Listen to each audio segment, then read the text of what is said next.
Trg Vladimira i Kosare, grad Bar. Krećemo na novo putovanje. Bar je grad u južnom delu Crne Gore. Spominje se u zapisu iz 10. veka, ali se zna da su ljudi ovde živeli i mnogo pre toga. Bar je turističko mesto, a osim plaža posjeduje i razni drugi kulturno-istorijski sadržaj. Ovde se takođe nalazi i najveća crnogorska luka. Imajte na umu da je ovo mali grad i da ljudi uglavnom dolaze zbog mora, pa ćemo odatle i krenuti priču. Plaža je dugačka oko 500 metara, a prekrivena je sitnim kamenjem. Gužve su svakodnevna pojava, ali se uvek pronađe po neko slobodno mesto. Celom dužinom je prati pešačka staza sa mnoštvo kafića i restorana. Imajte na umu da su ovde cene nešto veće, a ni hranom nismo baš bili oduševljeni.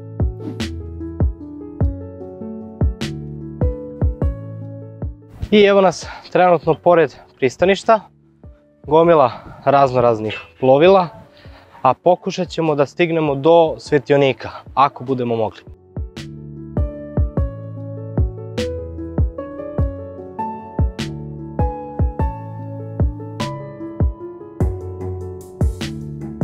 I evo još samo stotinak do kraja ove staze, a inače do svetionika se dolazi drugim putem, kružnim, ali je odličan pogled i odavde. Svakako ono što mi se ovde najviše sviđa je dakle pogled, odnosno ove planine koje se nalaze iznad samog mesta. Svuda u krug su ove planine, a na ovoj drugoj strani je more. Prelepo, zaista prelepo. S ove ovamo strane dakle imamo pristanište gde se transportuju razne stvari, dok sa druge strane, dakle ovamo, kreću plaže celom dužinom obale.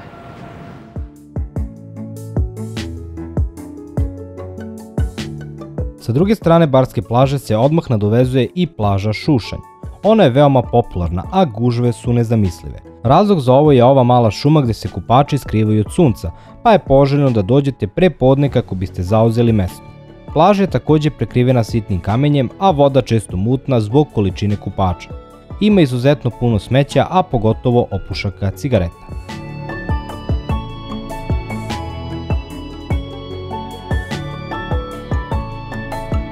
Sam grad je lepo uređen. Vidi se da se radi na turizmu, ali ni približno u poređenju sa zapadnoevropskim gradovima. Najveći problem su putevi.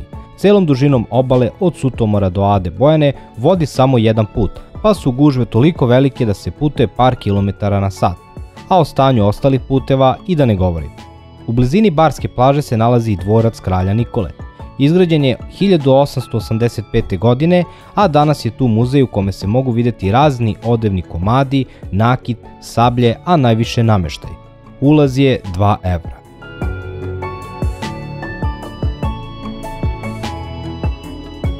Evo ispred mene se nalazi hram Svetog Jovana Vladimira koji je završen 2016. godine nakon mnogobrojnih problema koji su pratili njegovu izgradnju. Najpre je gradnja bila zabranjena od strane komunističke partije, kasnije se nije imalo novca, da bi napokon 2016. sam hram bio završen. Prvi zahtev za izgradnju je odbijen 1979. godine. Nakon masovnih protesta, grad je 1981. odobrio izgradnju hrama, ali su zbog nedostatka novca radovi započeti tek 2006. godine, a temelj izliven 2009. Danas je ovo najveći hram u Crnoj Gori, u koji može da stane 1200 ljudi. Na hramu se nalazi 11 zvona, a ono najveće je teško oko 800 kg. Hram je zaista prostran i predivno oslikan.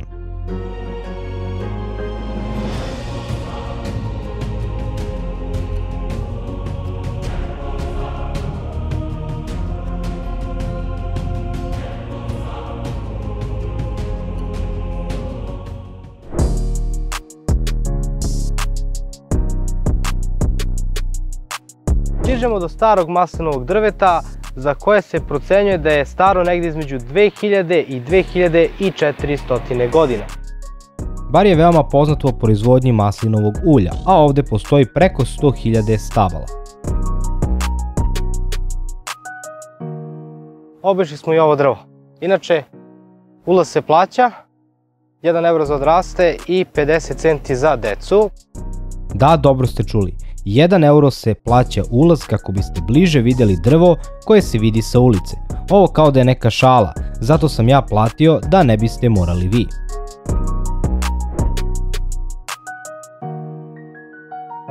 U blizini se nalazi i džamija Sulemija, odnosno Islamski kulturni centar.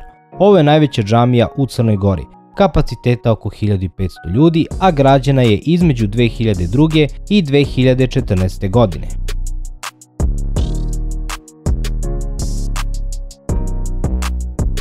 Osim mora, glavna atrakcija bara je i tvrđava koja se u njemu nalazi i koju svakako morate vidjeti.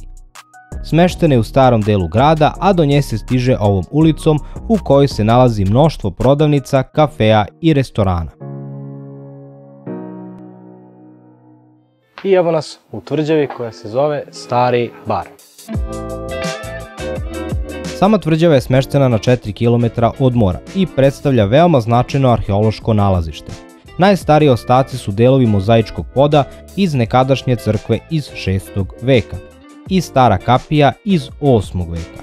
Tvrđavu su gradili i rušili razni osvajači, pa se tako i njen izgled menjao. U 16. veku dobija nove masivne bedeme i postaje veća. Sad kula je prvi objekat koji smo uočili na putu do tvrđave, a izgrađena je pre turskih osvajanja. Sa druge strane tvrđave se nalazi akvadukt i to jedini u Crnoj Gori. Sagrađen je u 18. veku i njime je voda sa obližnjeg izvora dolazila u grad. Nažalost, samu lepotu akvadukta kvari obližnje đubre. U samoj tvrđavi postoji čak nekoliko verskih objekata. Pravoslavna crkva Svetog Jovana, crkva Svete Verenade iz 15. veka, crkva Svete Katarine iz 18. veka, tu su i temelji crkve iz 6. veka na kojima je u 11. veku izgrađena katedrala Svetog Đorđa, a u 16. Sultan Ahmet džamija. Da ne zaboravimo i ostatke Franjevačkog manastira koji je u 16. veku također pretvoren u džamiju. U Barutani, sagrađenoj 1705. godine, danas se čuvaju razni ukrasi i dekorativni elementi. Kao što vidite za mene, dobar deo tvrđave je i dalje u ovom rastinju, dakle nije baš pristupačan. Dobar deo jeste, ali ovaj ovdje konkretno nije. I do sada smo prošli i pored cementa, i pored mešalice, i pored raznih ovih nekih kablova za struju, lampi, žbunja, đubreta, jednostavno ne radi se dovoljno da bi to bilo kako treba. Donekle ću sebe da demantujem jer neke zgrade jesu obnovljene, ali ipak imam utisak kao da hodam zapuštenom tvrđavom.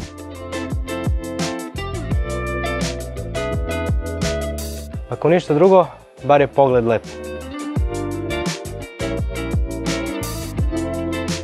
Pogled je stvarno ekstra.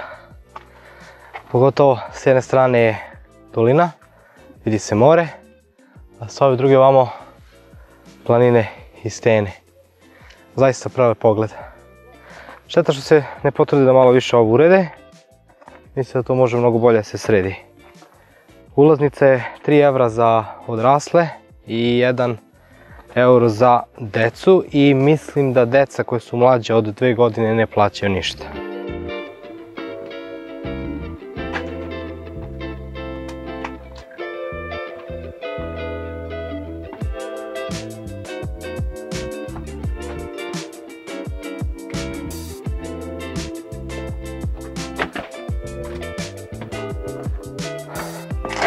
Nećemo ovdje da ulazimo jer je dole izuzetno mračno i tesno.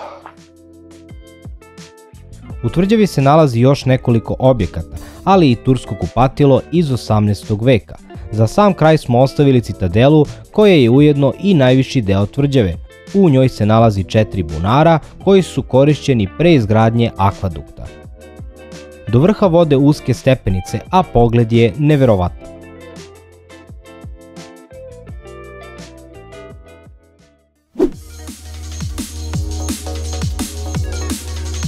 Imao sam želju da obiđem tunel Rikavca koji je iskopan kako bi se preusmjerila reka. Mapa kaže da je tunel južno od grada iza ovog brda na koje se lagano penjemo. Zastajemo malo da uživamo u pogledu na grad, a zatim se spuštamo u dolinu sa druge strane. I evo upravo smo sišli sa ovog brda, ispred nas je more, oko nas su naravno koze, neke su zatvorene u ovoj kući, neke su ovdje po okolnim vrhovima. Naišli smo i na stado krava, ali tunel nismo pronašli. Evo izašli smo na brdo iz ove doline, imali smo i mali peh, otpao nam je auspuh od samog turskanja po ovom kamenjaru, Uspeli smo nekom žicom da ga zakačimo, da stoji dok stignemo do prvog majstora. Narednog dana napuštamo grad Bar i krećemo na planinu Rumiju, gde se nalaze dva manastira, ali i planinski vrh od 1593 metara. Samo putovanje do gore je bilo veoma uzbudljivo. Prvi deo puta je relativno strm i izuzetno uzak, pa je mimoilaženje gotovo nemoguće u pojedinim delovima. Drugi deo puta je potpuno uništen, smenjuju se makadam i asfalt prekriven palim stenama i kamenjem. Sa leve strane su ogoljene stene, a sa desne ogromna provalija. One najgore delove nismo najbolje snimili jer smo se osjećali zaista nebezbedno. Treći deo puta nas je potpuno iznenadio. Nov asfalt i sa obe strane šuma i rastinje. Napokon stižemo do manastira Svetog Sergija Radonješkog. Sam manastir je novije gradnje, a podignut je na mestu gde je nekada postojao hram srušen u 17. veku. Manastir je bele boje sa prekrasnim zlatno-žutim kupolama. U trenutku naše posete manastir je oslikavan, pa smo imali priliku da vidimo kako se to radi. Sama lepota građevine, ali i ambijent u kome se nalazi vas neće ostaviti ravnodušne. Stotinak metara pre samog manastira počinje staza koja vodi na sam vrh planine. Uspon je relativno težak, ali je zato pogled sa vrha neverovatan. Sa jedne strane se vidi Bar, a sa druge celo Skadarsko jezero. Na samom vrhu se nalazi i metalna pravoslavna crkvica koja je tu postavljena 2005. godine, a simbolizuje razor viševekovne tradicije. Svake godine na ovom mestu se iznosio krst Svetog Jovana Vladimira, u čemu su učestvovali vernici pravoslavne, katoličke i muslimanske vere. Od kada je postavljena crkva, katolici i muslimani su prestali da učestvuju u ovom tradicionalnom događaju jer smatraju da je ovo pokušaj pravoslavne crkve da okupira ovo zajedničko sveto mesto. Nastavljamo putem dalje i na samo par kilometara stižemo do crkve Svetog Nikole. Vreme gradnje nije poznato, ali se veruje da je to kraj 16. veka. Crkva je manjih dimenzija i vrlo skromna.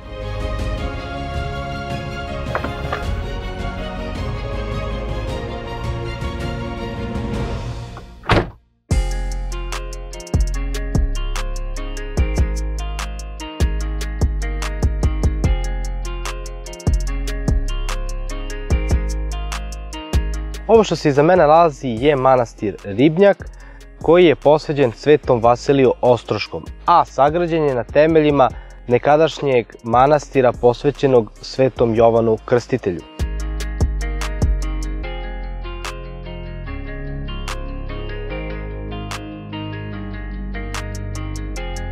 Ovdje iskreno i nemamo baš neku priču, ali smo zato uživali u ambijentu i prirodi.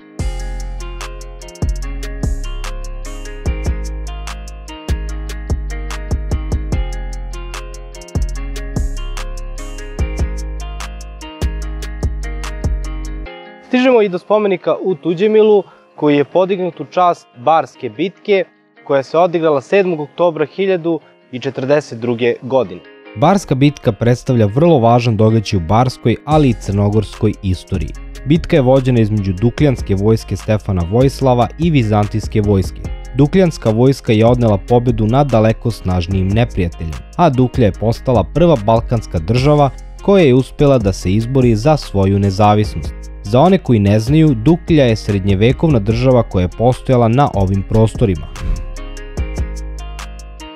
Zapadno od Bara se nalazi i manastir Ratac, odnosno manastir Svete Marije Ratačke. Ovo su ruševine velikog manastirskog kompleksa iz 9. veka. Prvo rušenje je doživao 1468. kada su ga Mlečani bombardovali brodovima. 1532. godine je opljačkan od strane Turaka i napokon razoren 1571.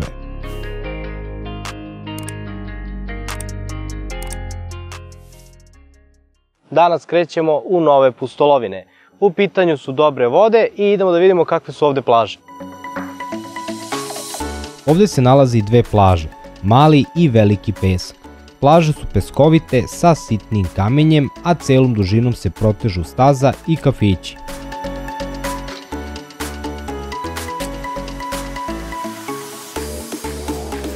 I evo, vraćamo se sa plaže. Koliko volite se kupate kao sardine u konzervi, onda je ovo idealna plaža za vas. Kao što se vidi, u sezoni je gužva neverovatna. tako da ukoliko želite mir i malo više prostora, savjetujem da odaberete neku drugu destinaciju. 5 km odavde nalazi se naselje Utjeha i plaža Uvala Maslina. Situacija je slična, također sitan kamen, gužva i kafići. Jedna stvar koja se iznova ponavlja na svim plažama koje smo obišli je gomila đubreta. Napuštamo gužvu i grad, a sljedeća destinacija je Valdanos. Ovdje ujedno i završavamo ovaj video, a nastavak pogledajte u videu o Ulcinju.